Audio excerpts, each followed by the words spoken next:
श्री स्वामी समर्थ. नमस्कार. पुन्हा एकदा तुमच्या सर्वांचे आपल्या चॅनलमध्ये खूप खूप स्वागत आहे.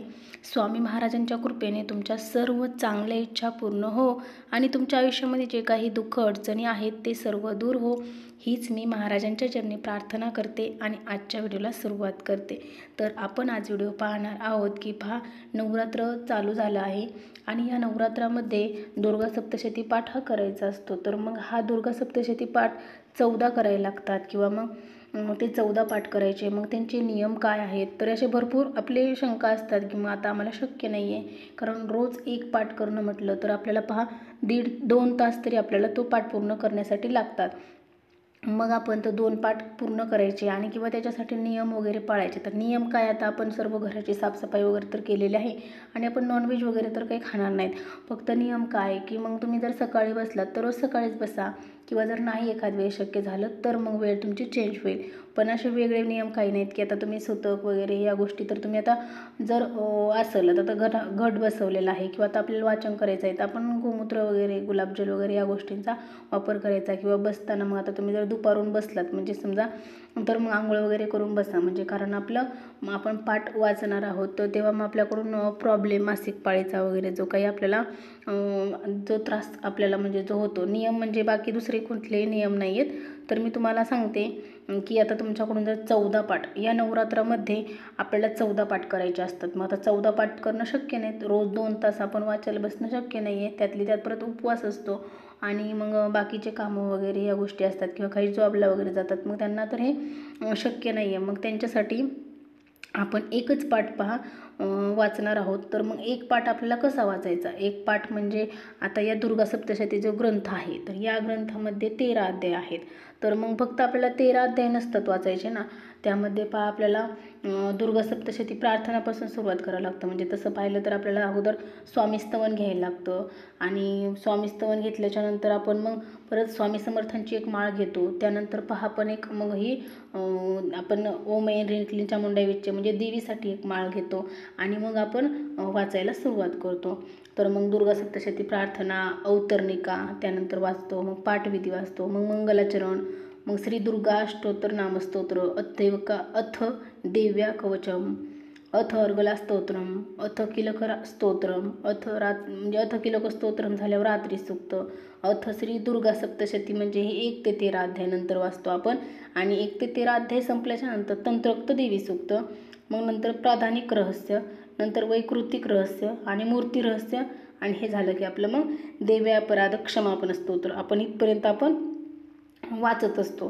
तर मग आता आपण हे रोज एवढं वाचत असतो तेव्हा आपला एक पाठ पूर्ण होतो. तर मग आपल्याला पूर्ण नवरात्रात एकच पाठ करायचा आहे. तर मग आपण आता मी तुम्हाला सांगितल्याप्रमाणे तुम्ही स्वामीस्तवनपासून सुरुवात केली ना की त्यानंतर मग तुम्ही श्री दुर्गा सप्तशती स्तोत्र वाचायचं आहे आणि तुम्हाला यामध्ये देवीचे 5 मंत्र असतात ते देवीचे 5 मंत्र यामध्ये आहेत कुलदेवीची सेवा, पहिल्या पानावरती कुलदेवीची सेवा म्हणजे हा जो ग्रंथ आहे यामध्ये आहे. तर कुलदेवीची सेवा आपण 5 मंत्र घेणार आणि मग ओम ऐं ह्रीं क्लीं चामुंडाई विच्चे ह्याची पण एक माळ घेणार आणि स्वामी समर्थांची पण आपण एक माळ घेणार आहोत. आणि दुर्गा सप्तशतीमध्ये आपण म्हणजे प्रार्थना आहे ती स्वामी समर्थ महाराजांची प्रार्थना आहे. तर मग आपण देवीचे 5 मंत्र किंवा स्वामी समर्थ महाराजांचे म्हणजे ते प्रार्थना स्वामी स्तवनपासून जी सुरुवात करणार. त्यानंतर मग आपण एक माळ देवीची घेणार, ओम ऐं ह्रीं क्लीं चामुंडाई विच्चे, आणि स्वामी समर्थ पण एक माळ घेणार.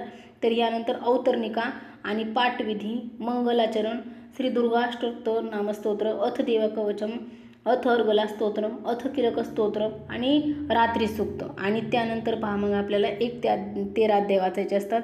तर आपण हे 14 अध्याय वाचताना आपण काय करणार आहोत, हे जे मी आत्ता सांगितलं हे तुम्हाला पहिल्या दिवशी तुम्ही जेव्हा सुरुवात करणार आहोत एकदा बसलं की हे तुम्हाला एकदा वाचायचं आहे. तुम्ही पाठ फक्त म्हणजे अध्यायातला फक्त एकच अध्याय वाचला त्या दिवशी तरी पण चालेल, पण हे अगोदरचं जे आहे ना हे सुरुवात करताना तुम्ही हे सगळं वाचून घ्यायचं आहे करून. तर याला जास्त म्हणजे एक पहिलाच दिवस आहे त्यामुळे थोडा जास्त लागेल. आणि त्यानंतर 1 ते 13 अध्याय आहेत ना, मग पहिल्या दिवशी एक अध्याय होऊन जाईल, मग तुमचे 12 अध्याय राहतील मग 12 अध्याय तुम्ही 2-2 परत दररोज 2-2 अध्याय पण वाचू शकता. फक्त पहिल्या आणि शेवटच्या दिवशी तुम्हाला जास्त राहिला. मग आता हे 1-1, 2-2 अध्याय वाचले की त्यानंतर तुमचा 7 दिवसातच पाठ संपून जाईल किंवा मग तुम्हाला नंतरून मग तुम्ही एक एक पण अध्याय वाचू शकता, कारण तुम्हाला नवरात्रामध्ये 9 दिवसामध्ये पूर्ण पाठ करायचा आहे. आणि मग त्यामध्ये तुम्हाला मी सांगितलं पहिल्या दिवशी एकच अध्याय वाचा, नंतर 2-2 अध्याय वाचा आणि परत लास्टला मग तुम्ही हे जे आहे ना एक अध्याय शेवटच्या दिवशी वाचायचा, परत मग तंत्रोक्त देवी सूक्त, प्राधानिक रहस्य, वैकृतिक रहस्य, मूर्ती रहस्य, देव्यापराध क्षमापन स्तोत्र हे तुम्ही शेवटच्या दिवशी वाचू शकता. म्हणजे पहिल्या दिवशी तुम्हाला जास्त राहील, शेवटच्या दिवशी जास्त राहील. मध्ये एकदम तुम्हाला फक्त 10 मिनटं वेळ लागेल किंवा 15 मिनटं, लईतले 10-15 मिनटंच वेळ लागेल दररोज तुम्हाला फक्त. आणि पहिल्या दिवशी आणि शेवटच्या दिवशी लईतले अर्धा तास तुम्हाला लागेल. शेवटच्या दिवशी तर अर्धा पण तास लागणार नाही आहे. म्हणजे आता पहा 14 पाठ करायचे असतात, मग आपल्याकडून 14 पाठ नाही शक्य झाले आपल्याला करणं किंवा आपल्याकडून शक्य होणार नाहीत, आपण करू शकत नाही, तर आपण एक पाठसुद्धा करू शकतो. मी सांगितलेल्या प्रकारे तुम्ही एक पाठसुद्धा करा, तरीही तुम्हाला संपूर्ण नवरात्रीचे फळ मिळेल. 14 पाठ केल्यावर तर आपल्याला फळ मिळतं, पण आपण एक पाठ केला तरीसुद्धा आपल्याला फळ मिळेल. फक्त पहिल्या दिवशी प्रार्थनापासून सुरुवात केली तर आपल्याला एक अध्याय का होईना वाचन करायचं आहे. इथपर्यंत आपल्याला पहिल्या दिवशी करायचं आहे. आणि नंतर मग आपल्याला 5-6 दिवसमध्ये किंवा 5-6-7 दिवस तुम्हाला जेवढं दिवस लांबवायचे फक्त नवरात्रीमध्ये पूर्ण आपल्याला वाचन करायचं आहे. आणि मग शेवटच्या दिवशी एक अध्याय वाचायचा आणि खाली पुढचं राहिलेलं वाचायचं, तंत्रोक्त देवी सूक्त वगैरे, प्राधानिक रहस्य, वैकृतिक रहस्य, मूर्ती रहस्य, मग नंतर देव्यापराध क्षमापन स्तोत्र. आणि तुम्ही हे वाचत असताना रोज देवीची आरती केली तरी चालेल किंवा डायरेक्ट पाठ संपल्यावर शेवट केली तरी पण चालेल, असं काही नाही आहे. आणि तुम्ही जे आता उपवासाचं बनवता ते जरी दाखवलं ग्रंथाला तरी काही नाही, किंवा तुम्ही हे पूजाच मांडावा अशी पाटावरती पाठ घेऊन वगैरे आणि मग त्याच्यावरतीच ठेवायचं असं काही नाही. तुम्ही पुस्तकामध्ये ठेवू शकता तुमच्यासमोर आणि परत पण घेऊ शकता, घटापाशी पण ठेवू शकता. एकदा मांडलं की उचलायचं नाही असंही काही नाही. गुरुचरित्रासारखं किंवा आपल्या नवनाथ ग्रंथासारखं तुम्ही उचलून घेऊ शकता, परत ठेवू शकता, किंवा एकदा चालू केलं तर तुम्ही त्या पाठात आता कसं आपल्या हलवायला जागा आपण आता सगळं व्यवस्थित ठेवलेलं आहे, तर तुम्ही पाटावरती सुद्धा ठेवू शकता. न उचलता पण तुम्ही 9 दिवस किंवा म्हणजे नवरात्रामध्ये तुम्ही हे वाचू शकता पूर्ण संपूपर्यंत. एका जागेवर पण ठेवू शकता, जागे अभावी परत उचलून पण ठेवू शकता आणि परत वाचू पण शकता. तर याच्यामध्ये काही तुम्हाला बंधन नाही. कारण आता आपण केंद्रात जाणार आहोत, तर केंद्रात गेल्याच्यानंतर आपण हे पुस्तक हातातच घेऊन जाणार आहोत, हा ग्रंथ, आणि परत घेऊनच येणार आहोत.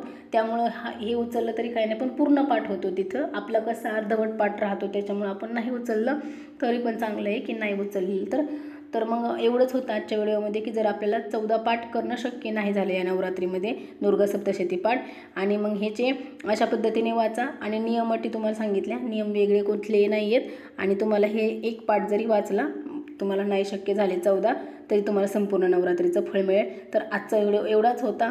आणि मग आजचा व्हिडिओ मी इथेच थांबवते. माझी सांगून झालेली आहे माहिती आणि झालेली सेवा मी महाराजांच्या चरणी अर्पण करते. तुम्हाला जर व्हिडिओ आवडला असेल तर नक्की व्हिडिओला लाईक करा, शेअर करा आणि चॅनलला सबस्क्राईब करा. चला तर मग पुन्हा भेटू अशाच नवीन छान छान माहितीपूर्ण व्हिडिओसोबत. तोपर्यंत श्री स्वामी समर्थ. जय जय स्वामी समर्थ.